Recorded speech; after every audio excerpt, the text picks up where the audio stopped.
Hoje eu vou estar falando sobre dependência. A dependência, ela surge dentro do nosso processo de desenvolvimento, na primeira fase da nossa vida, aonde a gente está tendo uma relação íntima com a nossa mãe. No processo de amamentação, você já está começando a desenvolver um processo de percepção e de autonomia. Quando você nasce, você ainda não tem uma percepção adequada do mundo.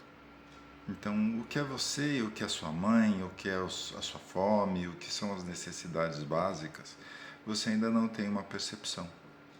À medida que você vai se desenvolvendo e o tempo vai passando, primeiro a criança começa a ser amamentada muito rápida, né? A cada 1h30 ela tem que ser amamentada, depois a cada 2h30, depois vai passando isso.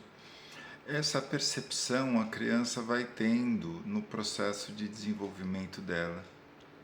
Se a mãe dela for uma pessoa carente, ela vai colocar uma energia, um sentimento de dependência nesse bebê.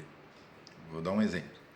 Se a relação entre o casal não está muito boa, toda a energia afetiva dessa mãe, ela vai colocar totalmente no bebê. Então, dentro do processo de nascimento, quando a criança nasce, o companheiro realmente perde um pouco a função dele e todo o organismo, todo o psiquismo da mãe vai se voltar mais ao bebê. Mas só que quando a mãe é carente, ela não vai colocar essa energia de uma forma para a criança: filho, eu estou pronto para você. Ela coloca dessa forma: filho, eu preciso de você. Então, essas duas formas, elas vão dar uma compreensão diferente para a criança, né? Então, essa mãe vai estar pondo as carências dela do mundo nessa relação.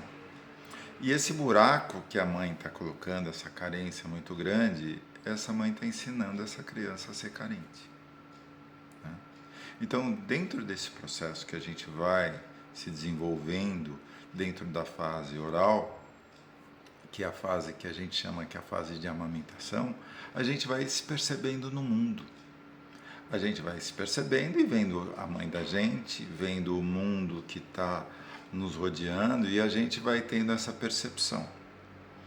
Você chora, a sua mãe vem te dar alimentação. Você chora, a sua mãe vem te limpar.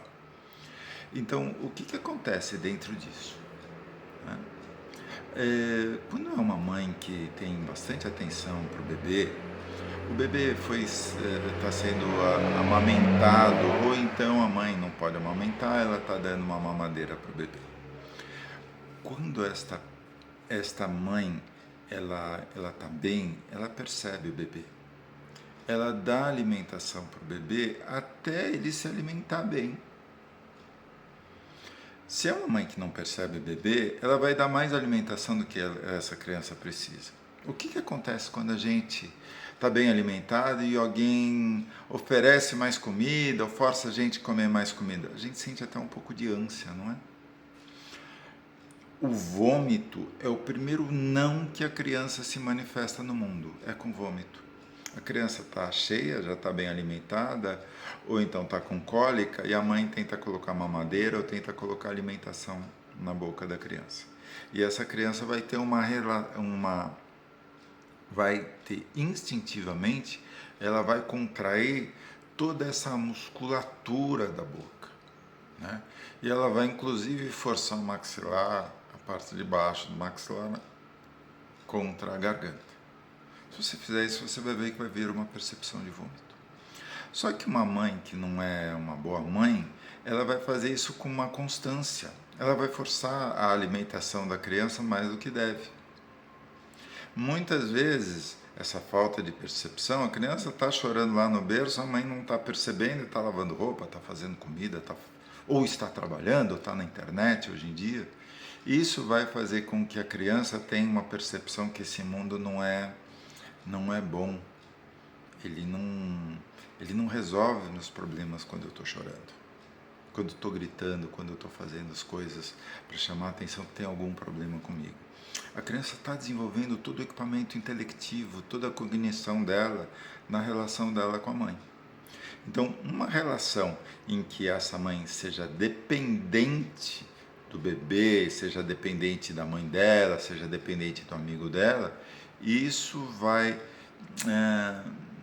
contaminar? Não, vai ensinar com que a criança no futuro também seja dependente. Então a gente fala que a pessoa que tem um trauma nessa fase oral, ela vai se tornar uma criança dependente. Existem dois tipos de dependência. O dependente que é recessivo, aquela pessoa que fala que não precisa do outro, que consegue resolver as coisas sozinho, e aquela pessoa que é muito dependente, que vive se apoiando no outro. Tudo isso vão dar características corporais. Por quê? O que acontece?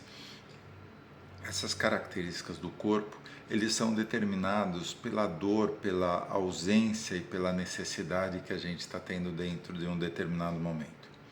Então, no caso de uma mãe que está forçando a alimentação para a criança, ela está forçando ela está tendo uma tensão nessa região que vai fazer com que os músculos se desenvolvam de uma determinada forma. E por consequência disso, toda a nossa arcada dentária também vai se desenvolver dentro de uma determinada forma.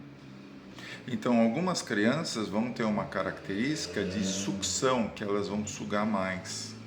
Elas vão ter, inclusive, uma dificuldade na vida adulta de comer alimentos mais sólidos.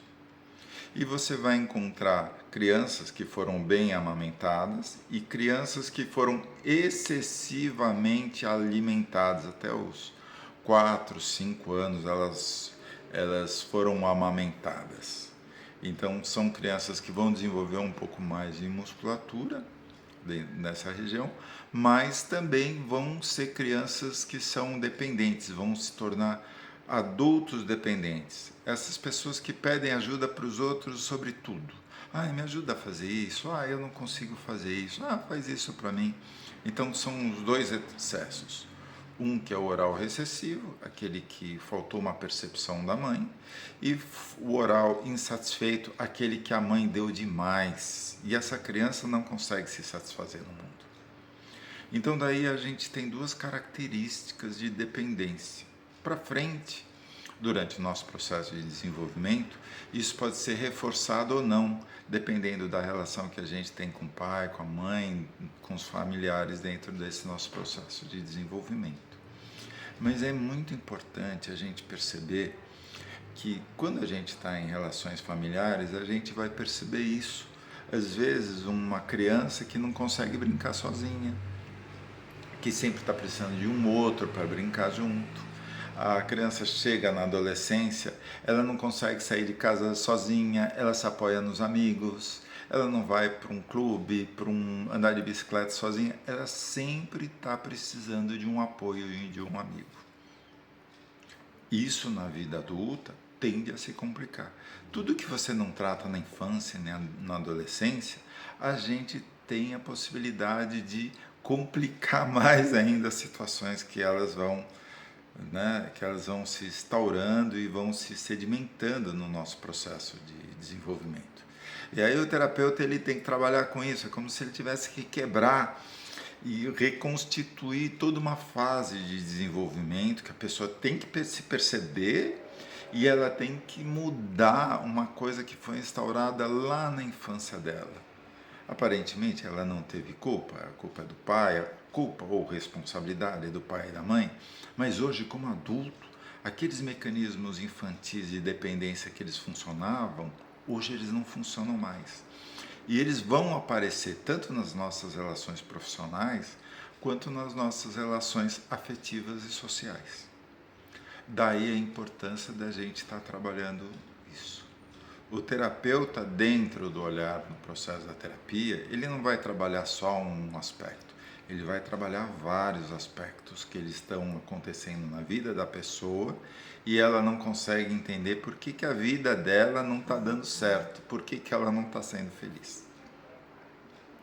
A gente vai estar estudando mais esse processo de dependência. Hoje eu foquei mais nesse processo da dependência oral, dependência que é formada na primeira fase de desenvolvimento.